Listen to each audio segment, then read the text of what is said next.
이 분갈이 자체가 중요한 게 아니에요. 이 분갈이를 할 때 이걸 꼭 생각하셔야 돼요.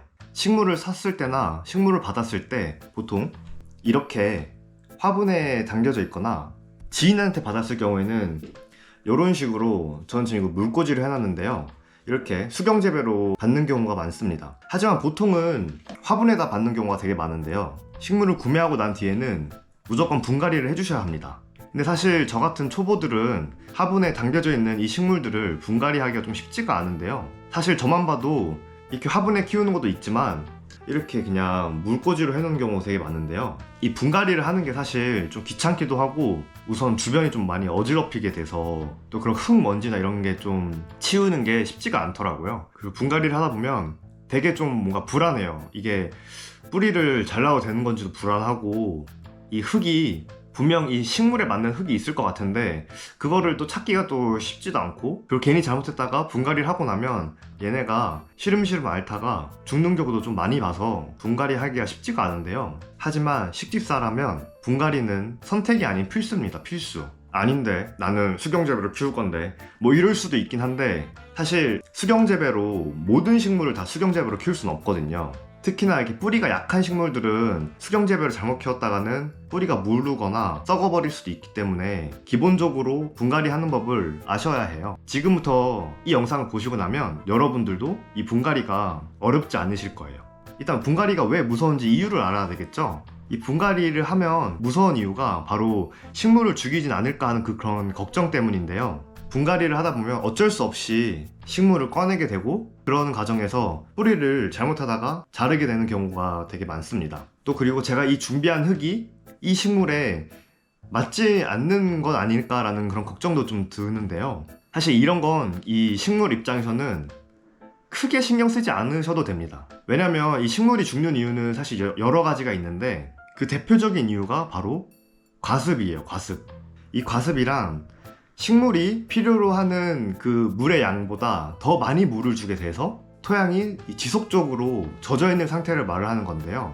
식물이 물을 빨아들이고 이런 호흡하는 이런 메커니즘에 대해서 자세히 설명을 하면 영상이 너무 길어질 것 같아서 뭐 그냥 간단히 얘기를 하면, 이 뿌리 주변에 있는 이 흙들이 좀 말라줘야 되는데 이게 계속 젖어있다 보니까 뿌리가 썩게 되는 겁니다. 그러니까 이 뿌리가 썩게 되면 아무리 좋은 흙을 주거나 아무리 좋은 비료를 줘도 이미 이 근원 자체가 이미 망가졌기 때문에 이 식물이 이렇게 예쁘게 자랄 수가 없는 것이겠죠. 그래서 사실은 이 분갈이 행위 자체로는 식물이 죽을 가능성이 거의 없다고 저는 생각을 합니다. 보통은 분갈이를 하고 나서 사람들이 과습에 대한 생각은 안 하고 일단 분갈이를 하고 난 다음에 얘가 시들시들해지니까 분갈이 자체가 좀 문제가 있었다라고 생각을 하는 경우가 많습니다. 사실 그게 중요한 게 아니거든요. 자, 이제 식물들이 시들시들해지고 죽는 이유에 대해서 알았으니까 그 부분에 대해서만 생각을 하고 그냥 분갈이는 원래 하던 대로 하면 되겠죠? 그래서 제가 이번에 오늘 할 분갈이 식물은 이 친구는 아니고 바로 이 친구입니다. 이 친구는 몬스테라 알보인데요. 사실 제가 얘는 이렇게 물꽂이를 하는 상태였어요. 물꽂이를 하다가 원래는 그냥 계속 물꽂이를 하려고 했는데 다이소를 갔는데 이게 있는 거예요. 이게 요거는 그냥 수저통인데 여기 보시면 이렇게 구멍도 뚫려 있고 투명하기도 하고, 이렇게 넣었을 때 뭔가 이렇게 뿌리도 잘 보일 것 같고, 그래서 제가 저도 모르게 사게 됐습니다. 이걸 활용해서 이걸 화분으로 만들 수 있을 것 같더라고요. 그래서 얘에다가 오늘은 한번 이 몬스테라 알보, 이 알보몬을 분갈이를 한번 해보도록 하겠습니다. 사실 아까 제가 말씀드린 과습만 생각을 하면은 이런 데에다가 잘 키워도 상관없습니다. 중요한 건 과습을 시키지 않는 게 가장 중요하다. 자, 분갈이를 하기 전에 우선 식물을 이렇게 정했잖아요. 저 같은 경우는 지금 그냥 이렇게 물꽂이를 해둔 이 몬스테라 알보를 바로 할 거기 때문에 뭐 흙을 털거나 이럴 필요는 없겠지만, 만약에 요런 이제 화분에서 이걸 빼내서 분갈이를 한다 이러면 우선 식물을 빼야 되겠죠. 이 식물을 뺄 때 보통은 그냥 이렇게 옆을 주물주물 하면 잘 빠져나오는데, 그렇게 해서 안 된다 싶으면 나무젓가락을 이용해서 여기 옆에 부분을 이렇게 살살살살 하면서 빠져나오도록 하면 됩니다. 그리고 가장 중요한 거, 뿌리 주변에 있는 흙을 다 털어야 할까요? 안 털어야 할까요? 어떤 분들은 그냥 이렇게 심으라고 하시는 분들도 계시고 어떤 분들은 다 털어내라고 하시는데, 물론 제가 엄청난 고수거나 이런 건 아니어서 제 말이 틀릴 수는 있겠지만 제가 키워봤을 때, 또 그리고 제가 생각했을 때에는 오래된 흙들은 웬만해서는 떼주시는 걸 전 추천드립니다. 근데 그게 다 이유가 있거든요. 우선 이 원래 있던 이 여기 안에 있던 이 오래된 흙들의 경우에는 이미 이 뿌리가 흙에 있는 영양분을 다 빨아들인 상태거든요. 그러니까 이미 오래됐으니까 흙에도 영양분이 없을 뿐더러 가장 큰 이유는 제가 처음에 말씀드렸던 그 과습에 대한 겁니다. 이 오래된 흙들은 새로 분갈이할 흙이랑은 약간은 조금 다릅니다. 이 같은 종류의 흙이라고 해도 시기가 오래됐기 때문에 새로운 흙들이 뭔가 촉촉하고 포슬포슬한 느낌이라면, 오래된 흙들은 엄청 딱딱하고 뭐 그런 상태겠죠. 그런 상태에서 새로운 화분에다가 이 오래된 흙이 같이 있는 식물을 심는다? 그랬을 때 이 흙과 흙 사이에 층이 생기게 됩니다. 층. 이 층이라는 게 이 층이라는 게 그렇게 심각한 거야? 라고 할 수도 있는데, 이게 키우다 보면 좀 심각한 문제를 발생할 수도 있어요. 왜냐하면 보통 저희가 물을 이렇게 줬을 때 과습이 안 되게 하려면 배수성과 통기성이 좋아야 합니다. 그러니까 쉽게 말해서 물을 주었을 때 물이 잘 빠져나오고 물이 잘 말라야 돼요. 그래서 그런 걸 생각을 해서 그런 과습을 방지하기 위해서 흙을 배수성과 통기성이 좋은 흙들로 구성을 해서 분갈이를 할 건데, 뿌리를 감싸고 있는 이 흙들을 같이 해버리게 되면 그 흙들은 이미 오래됐기 때문에 물이 잘 빠져나가지도 않을 거고 물이 잘 마르지도 않을 거예요. 그래서 이 분갈이를 마무리하고 물을 계속 주었을 때 보통은 이 흙들이 겉에서부터 이렇게 마르잖아요. 겉에서 흙이 마르고 그 다음에 속에 흙이 마르는 상태인데, 그 상태에서 물을 주게 되면 가운데 이 뿌리가 있는 아주 중요한 거기가 아니라 그 주변 부분만 빨리 마르고 물이 빨리 빠져나갈 거예요. 그래서 제가 그걸 보고 이거 다 말랐네? 생각을 해서 물을 또 주고 물을 또 주고 계속 물을 주다 보면 이 안에 있는 흙들은 계속 물을 머금고 있을 거기 때문에 뿌리가 당연히 썩을 수밖에 없는 거예요. 뿌리가 이런 가습으로 인해서 썩게 되면 바로 얘네들이, 이 싱싱했던 이 애들이 분갈이 한 몇 주 만에 시들시들 해주고 죽게 되는 겁니다. 그래서 여러분들이 이 분갈이를 할 때 그 뿌리를 많이 털어야 하는지 안 털어야 하는지 그런 거에 대해서 되게 많은 의견이 있는데, 제 생각에는 아무래도 저는 이 뿌리를 많이 털어야 된다고 생각을 합니다.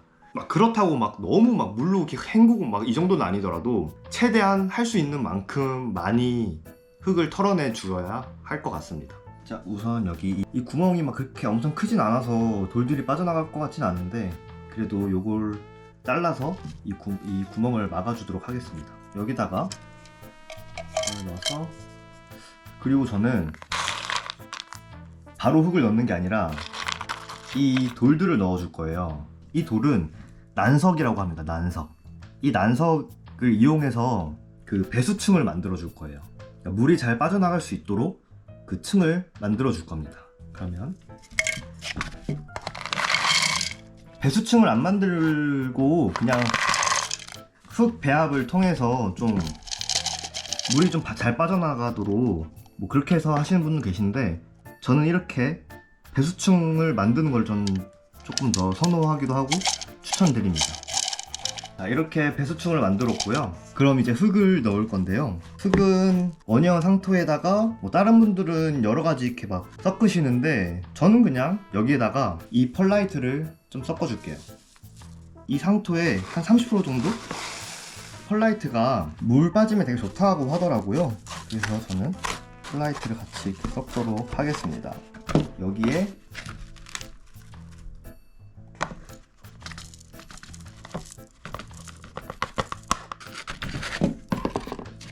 옆을 이렇게 툭툭 쳐주면서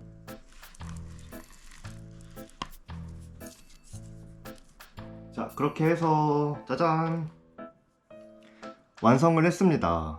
여기 보시면 이렇게 배수층이 이렇게 있고 빨리 마르고 물이 잘 빠져나갈 수 있는 이 펄라이트와 상토 배합으로 이렇게 만들어 봤습니다. 오늘 되게 예쁜데요? 이게 뭔가 그 투명 화분의 느낌이 나면서도 투명 화분보다 좀 더 유니크한 느낌? 되게 괜찮았습니다. 그리고 얘가 계속 이렇게 옆으로 넘어져서 이렇게 그냥 원래 수태봉이라 해서 여기 꼽는 그 지지대봉이 있는데 지금 그게 없어서 우선 그냥 이 나무젓가락을 활용해 갖고 이렇게 지지대를 만들어 놨습니다.